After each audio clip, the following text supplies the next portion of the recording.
ओम आदिताय विद्महे मार्तंडाय धीमहि तनो सूर्यो प्रचोदयात्। हाँ, यही पूज्य सूर्यंकर पुष मास शुक्लपक्ष दशमी रे सांब दशमी तिथि रे आमे सूर्य देव को पूजा करिथाउ और निज परिवार मंगल कामना करिथाउ। एही दिन सूर्य को 3 धूपरे फल मूल पिठापणा खेचेड़ी और मुख्य घुड़घुड़िया तरकारी रे सूर्य को पूजा करा जाए। घुड़घुड़िया तरकारीटी एही शीत दिने मिलुथिबा सबु परिबा मिसिकी तैयारी हुए। ए तरकारी रे मो बोऊ शेषकू गोटे एमिति मसला दिए जहाँकि तरकारीर स्वाद पूरा 4 गुण बढ़ाई दिए। ताहले आसंतु मोर घुड़घुड़िया तरकारीटी मु केमिति आ को मसला देकी करूची आ शेषकू मो बोऊर कौन स्पेशल मसला दउची सेटा देखि नबा। सेतिपई आपण भिडियोटी को पूरा शेष पर्यंत देखिबा पई मु अनुरोध करूची। शीतदिनिया परिवार आमर तो मिले फूलकोबी मूला गाजर बीन्स देसी टमाटो शिंब आ सहित मुझे आलू बैगण कखारू आ भिजा सोला आ किछि कोरा नड़िया।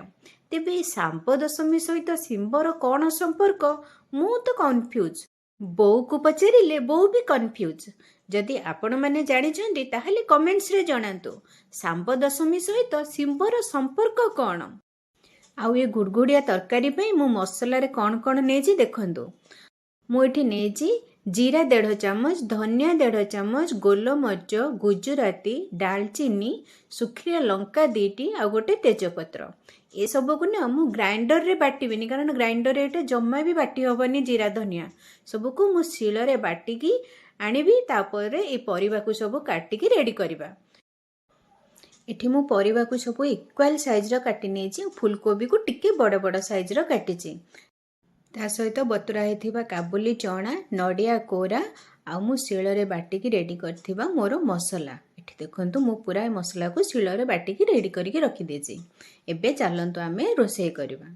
सेति पई मु एठी गोटे नेछि माटी हांडी। एक्चुअली गां रे भी बहु हमर एंती माटी हांडी रे ही गुड़गुड़िया तरकारी करे।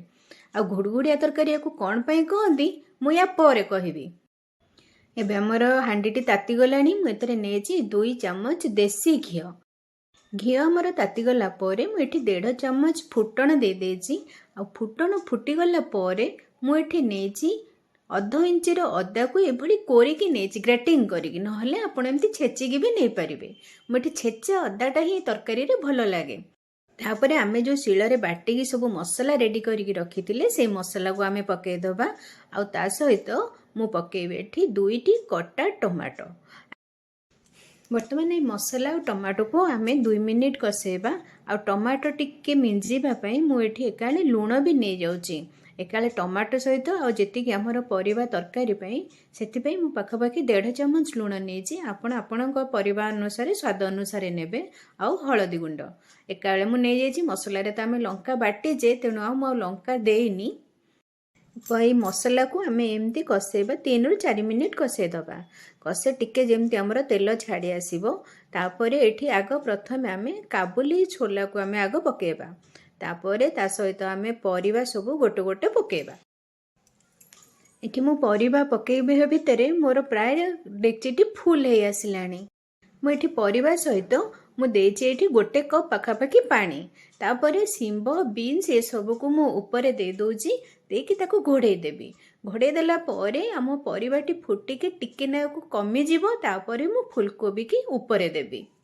5 रु 10 मिनिट फुटी गला परे देखंतु आम तरकारी रे केते कमी जाइछि और पानी रे भी फुटुछि। जानिछन्ती को घुड़घुड़िया तरकारी कोन पई कहंती एमिति चुल्ली रे बसिकी घुड़घुड़ हेकी फुटे सेतिपई यार ना हैला घुड़घुड़िया तरकारी। मोर परिबा पकेइथिले से प्राय अधा आधी फुटी गलानी सिझी भी गलानी। तापरे हमर बैगण आ जो फूलकोबी रखिथिले सेको आमे दे दबा। पुनी ताको घोड़ेबा। घोड़ेकी ताको पुनी एमती घुड़घुड़ हेकी फुटेबा। एही सांब दशमी विशेषत्व कौन जानिछन्ती। एही सांब दशमी दिन आम ओडिशा रे जो पर्वपर्वाणी पिठापणा आजेठू कमी जाए पुणी आरंभ हुए चित्तौ अमावास्या ठू। एतिकी दिन आमर गैप रहे। आउ सांब दशमी स्टोरी हैला कृष्णकर पुओ सांब जी की बहुत सुंदर थिले। से तांको सुंदरता को नहीं बहुत गर्व करुथिले। दिने सांब ऋषि अष्टवक्रंकर तांको वक्र शरीर को देखि हसी देले। ଏଥିରେ ଋଷି କ୍ରୋଧିତ ହୋଇ ଶାମ୍ବଙ୍କୁ ଅଭିଶାପ ଦେଲେ ଯେ ଯେଉଁ ଶରୀରକୁ ତୁମେ ନେଇ ଗର୍ବ କରୁଛ ସେଥିରେ ତୁମକୁ କୁଷ୍ଠରୋଗ ହେଇଯାଉ। ପରେ ଶାମ୍ବଙ୍କୁ କୁଷ୍ଠରୋଗ ହେବା ଦ୍ୱାରା ସେ କୁତ୍ସିତ ରୂପ ହେଇଗଲେ। ସିଏ ଶ୍ରୀକୃଷ୍ଣଙ୍କ ଶରଣରେ ଗଲା ପରେ ଶ୍ରୀକୃଷ୍ଣ ତାଙ୍କୁ ପରାମର୍ଶ ଦେଲେ ତମେ ସୂର୍ଯ୍ୟଙ୍କୁ ପୂଜା କର। କୃଷ୍ଣଙ୍କ ପରାମର୍ଶରେ ଶାମ୍ବ ସୂର୍ଯ୍ୟଙ୍କୁ ତପସ୍ୟା କଲେ। 12 ବର୍ଷର ତପସ୍ୟା ପରେ ସୂର୍ଯ୍ୟ ତାଙ୍କୁ ଆଶୀର୍ବାଦ କଲେ ଆଉ ଏ କୁଷ୍ଠ ରୋଗରୁ ମୁକ୍ତ କରାଇଲେ। କାହାଣୀଟି ସରିବା ଭିତରେ ଦେଖନ୍ତୁ ଆମ ତରକାରୀଟି ପୁରା ସବୁ ପରିବା ସିଝି ଯାଇଛି ଆଉ କେତେ ବଢ଼ିଆରେ ସୁନ୍ଦର ଦିଶୁଛି।